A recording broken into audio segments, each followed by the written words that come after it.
All right, ladies and gentlemen. So you'll have to excuse the mess here, but I am getting ready to send a load of wood into K&G Knife and Gun Supply. They do some of the best stabilization in the United States. I will only use stabilized wood from them or WSSI. That's it. And WSSI's wait list is a bit long now, so K&G it is. Some of the stuff is really cool, so I thought I'd take a walk through and show you what's going to be coming. First up, probably the rarest material is this is 7,800-year-old Serbian bog oak. I have this was not cheap, but I have a number of pieces of this. I believe there's 9 here. It's pretty black. Some of them are gray, but this is some black stuff, especially polished out and, once it's stabilized and everything. So this here is all Claro walnut. Some of them are chunks for spacers. Some of them are sized for razor scales. I actually picked these up. I got a gun stock that was split. It was a blank. It was a huge block of wood, and I was able to get it from there. This is, I believe, actually, this is the last piece, and you can see it's checked, but I'm going to stabilize it anyway. This is a piece of mystery wood I dug up at Grand Canyon University. Such cool material. I really, really, really wish that I knew what it was so I could look for more of it. It has a really distinctive smell, too. Very, I don't know, doesn't smell like anything else I've ever smelled. It's crazy wood, but I'm hoping that a handle made out of it's gonna skip these checks.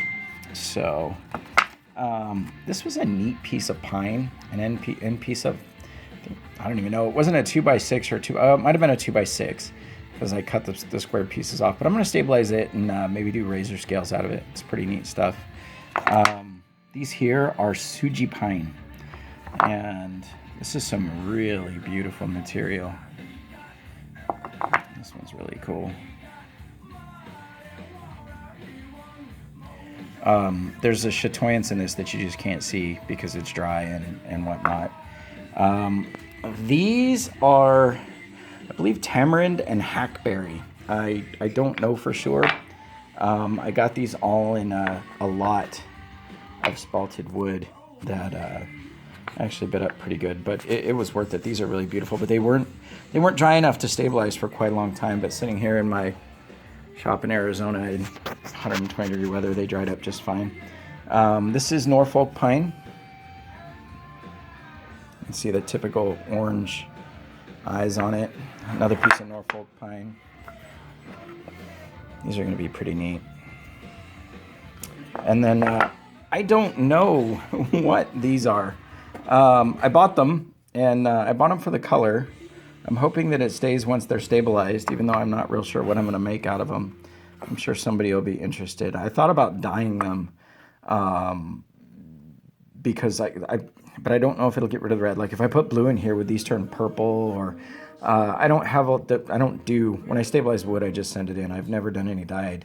So I don't know how these red streaks will turn out. It'd be really cool to dye it black and have the cool red streaks in it, but I don't know. So I guess I'll probably just dye them with clear.